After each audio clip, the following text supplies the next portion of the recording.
मान्यवर, वोट चोरी किसको कहते हैं वो मैं बताना चाहता हूँ। और हमारे यहाँ कुछ परिवार ऐसे हैं जो पूछते नहीं, वोट चोरी करते। अच्छा बोलिए आप। हाँ बोले आप बोले। हाँ बोले आप बोले।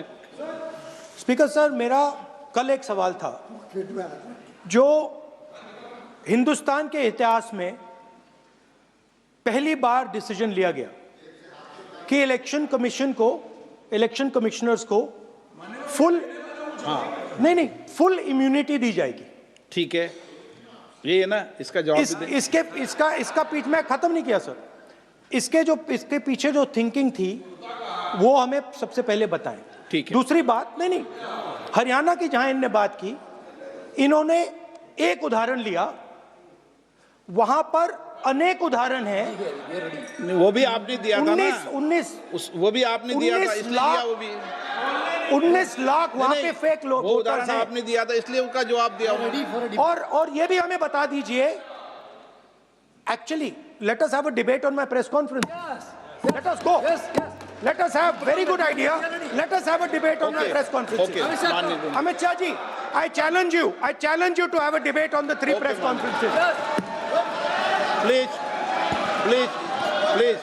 ठीक है, बैठ जाइए। माननीय, प्लीज माननीय, आपने बात करी, प्लीज। उत्तर प्रदेश में और हरियाणा में दोनों चुनाव में वोट कैसे दे रहे हैं? प्लीज ये भी जवाब दे दीजिए। माननीय गृह मंत्री जी। मान्यवर, पहली बात मैं स्पष्ट करना चाहता हूं, मैं 30 साल से विधानसभा और संसद में जनप्रतिनिधि के रूप में चुनकर आता हूं। मुझे लंबा अनुभव है संसदीय प्रणाली का। विपक्ष के नेता महोदय कहते हैं कि पहले मेरी बात का आप जवाब दीजिए, मैं सुनना चाहता हूं। आपकी मुनसफी से संसद नहीं चलेगी। मेरे आप बोलने का क्रम मैं तय करूंगा, इस तरह से नहीं चलेगी संसद। मान्यवर, उनको धैर्य रखना चाहिए मेरा जवाब सुनने का। इनकी एक बात का जवाब मैं दूंगा, मगर मेरे भाषण का क्रम वो तय नहीं कर सकते, मैं करूंगा, क्योंकि मैं बोल रहा हूं।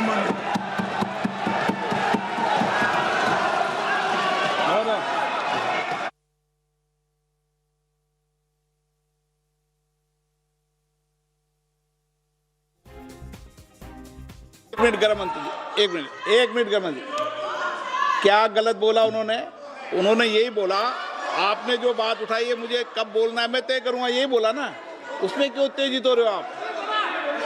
हाँ, आपके 2-2 मिनट में खड़े होने से थोड़ी जवाब देते रहेंगे। नो, माननीय गृह मंत्री, नहीं हो सकता। मैं आपको फिर मौका दूंगा, आपको।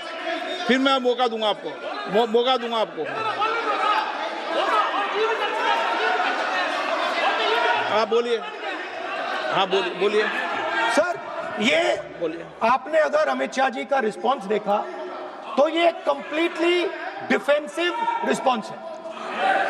ये घबराया हुआ रिस्पॉन्स है, ये डरा हुआ रिस्पॉन्स है। अब सुनिए पूरी बात, प्लीज मानिए। नो, सच्चा रिस्पॉन्स नहीं है। माननीय गृह मंत्री जी। मान्यवर, आपके चेहरे पर बैठो। मान्यवर, आपके चेहरे पर चिंता की लकीरें मैं देख रहा हूं कि मैं क्या बोलूंगा। मैं उनके उकसावे में नहीं आऊंगा, मैं मेरे विषय पर बोलूंगा। मान्यवर, मैंने इतना ही कहा कि मेरे भाषण का क्रम मैं तय करूंगा। मेरे भाषण का पहले क्या बोलना, बाद में क्या बोलना, मैं तय करूंगा। और मैं मानता हूं कि हर एक वक्ता का ये अधिकार है, उनका भी है, मेरा भी है। कल वो बोल रहे तो हम ऐसा थोड़ी ना बोले आप झूठ क्यों बोल रहे हो। हम नहीं बोल सकते साहब, वो माननीय विपक्ष के नेता है, वो बोल सकते अपना भाषण। मान्यवर, और मैंने तो ये भी कहा, मेरा पूरा भाषण छूट कर कुछ बच जाता है तो आप पूछिएगा, मैं जवाब दूंगा। मगर अब धैर्य भी चाहिए और सुनना भी चाहिए, दोनों चीजें करनी पड़ती है।